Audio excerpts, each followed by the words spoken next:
नमस्कार। चैप्टर 6 भौतिक एवं रासायनिक परिवर्तन। पहला प्रश्न, निम्नलिखित प्रक्रमों के अंतर्गत होने वाले परिवर्तनों को भौतिक तथा रासायनिक परिवर्तनों के रूप में वर्गीकृत कीजिए। प्रकाश संश्लेषण रासायनिक परिवर्तन है। जल में शक्कर का घोलना भौतिक परिवर्तन है। कोयले को जलाना रासायनिक परिवर्तन। मोम का पिघलना भौतिक। एल्यूमिनियम के टुकड़े को पीटकर उसका पतला पत्र बनाना, यह भी एक भौतिक परिवर्तन है। भोजन का पाचन, यह एक रासायनिक परिवर्तन है। भौतिक और रासायनिक परिवर्तन दोनों की विशेषता यह है कि भौतिक परिवर्तन में उसके भौतिक गुणों का परिवर्तन होता है, रासायनिक परिवर्तन में नया पदार्थ बनता है तथा उसके समस्त गुण परिवर्तित हो जाते हैं।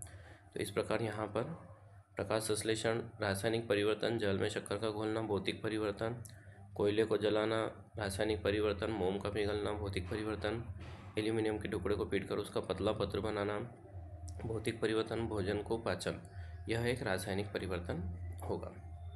नेक्स्ट क्वेश्चन की ओर चलते हैं। बताइए कि निम्नलिखित कथन सत्य अथवा असत्य है। यदि कथन असत्य है तो अपनी अभ्यास पुस्तिका में उसे सही करके लिखिए। तो यहाँ पर देखिए, फर्स्ट वाला है, लकड़ी के लट्ठे को टुकड़ों में काटना एक रासायनिक परिवर्तन है। तो ये जो हो ये गलत हो, क्योंकि लकड़ी के कट्टे को टुकड़ों में काटना एक रासायनिक नहीं भौतिक परिवर्तन है, क्योंकि उसमें कोई नया पदार्थ नहीं बन रहा है तथा उसके कोई गुणों में कोई परिवर्तन नहीं हो रहा है। पत्तियों से खाद का बनना एक भौतिक परिवर्तन है, यह भी असत्य है, यह एक रासायनिक परिवर्तन है। कि पत्तियों से खाद का बनना यह एक अनुत्क्रमणीय अभिक्रिया है जो कि एक रासायनिक परिवर्तन है, इससे एक नया पदार्थ बन रहा है। जस्ते लेपित लोहे एवं पाइपों में आसानी से जंग नहीं लगती, सत्य, क्योंकि वो संपर्क वायु और नमी से उसका संपर्क टूट जाता है, जिसके कारण से वो जंग नहीं लग पाती जस्ते लेपित होने से। लोहा और जंग एक ही पदार्थ हैं, असत्य, लोहा अलग है, जंग उससे ऑक्साइड के रूप में प्राप्त होता है, तो इसलिए यह भी गलत होगा। भाप का संघनन रासायनिक परिवर्तन है, यह सही है। भाप का संघनन यह गलत है। भाप का संघनन एक रासायनिक परिवर्तन नहीं है। ठीक है, सही रहेगा यह। भाप का परिवर्तन एक रासायनिक संघनन परिवर्तन नहीं है, यह एक भौतिक परिवर्तन है, क्योंकि भाप का संघटित करके हम उसको पानी में परिवर्तित करेंगे, जो कि एक भौतिक परिवर्तन के रूप में ही आएगा। नेक्स्ट,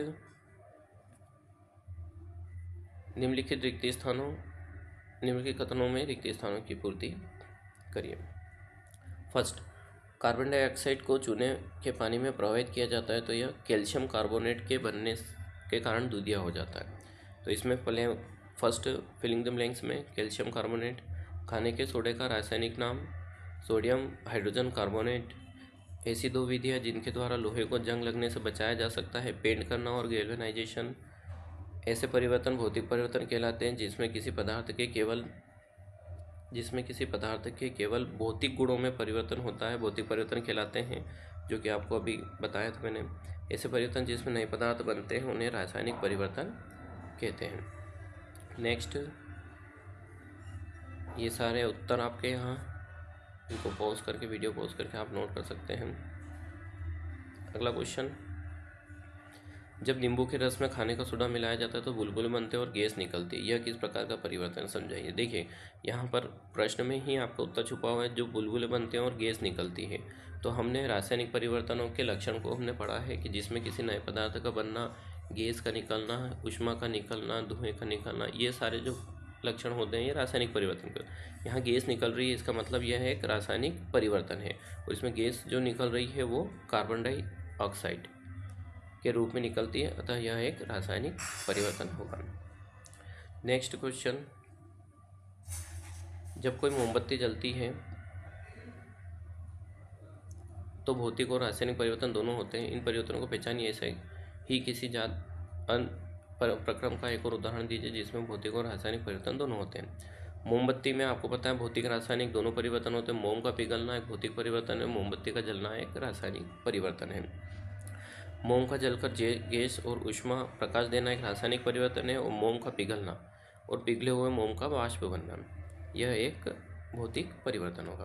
अब इसी क्रम में एक और उदाहरण अगर हम लें तो हमारे घर से जो रसोई गैस रहती है, रसोई गैस में जब टंकी में गैस रहती है तब वो लिक्विड फॉर्म में रहती है, इसलिए हम उसको बोलते हैं लिक्विफाइड पेट्रोलियम गैस।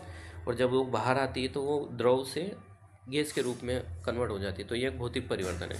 और जब गैस बाहर आकर जलती है तब वो एक रासायनिक परिवर्तन होगा। तो इस प्रकार से हम बोल सकते हैं कि लिक्विफाइड पेट्रोलियम गैस के द्वारा हम दोनों परिवर्तनों को समझा सकते हैं।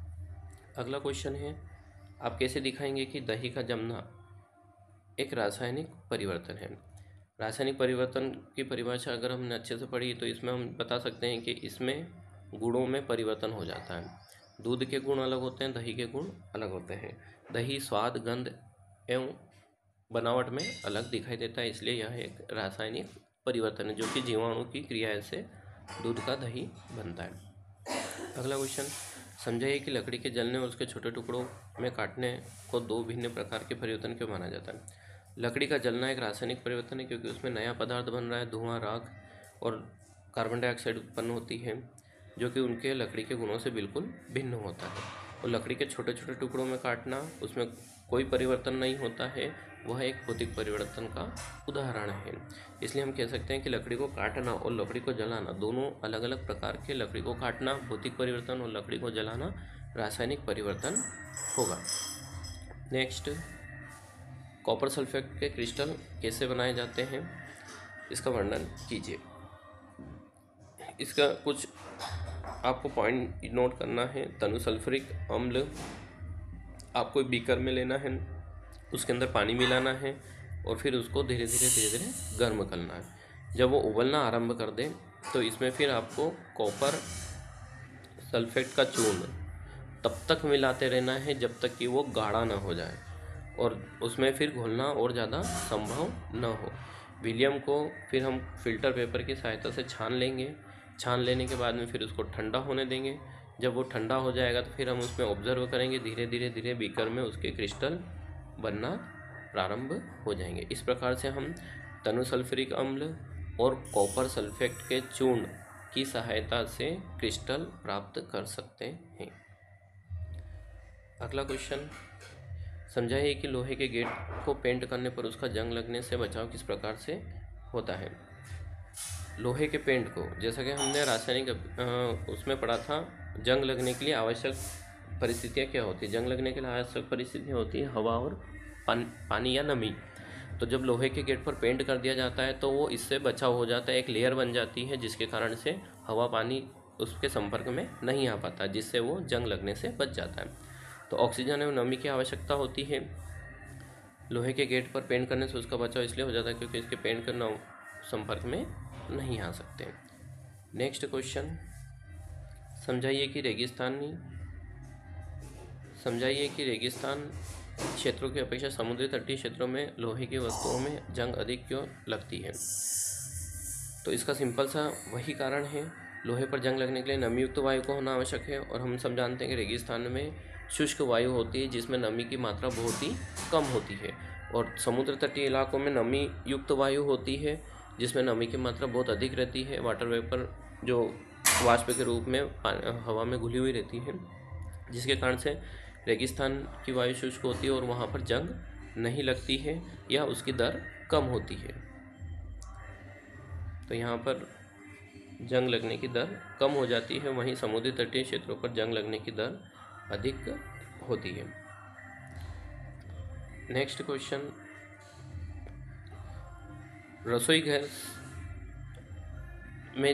में जिस गैस का उपयोग करते हैं वह द्रवित पेट्रोलियम गैस कहलाती है। सिलेंडर में एलपीजी के रूप में होती है। सिलेंडर से बाहर आते ही यह गैस में परिवर्तित हो जाती है, फिर यह गैस जलती है। निम्नलिखित कथन इन परिवर्तन से संबंधित सही कथन का चयन कीजिए। यहाँ पर जो कथन है वो दोनों रासायनिक परिवर्तन है, क्योंकि उसमें जो गैस रहती है वो लिक्विड फॉर्म में रहती है और फिर जब वो बाहर आकर जलने लग जाती है तो जलना इसका एक रासायनिक परिवर्तन होगा। तो यहाँ पर हम बोल सकते हैं कि यह एक रासायनिक परिवर्तन है।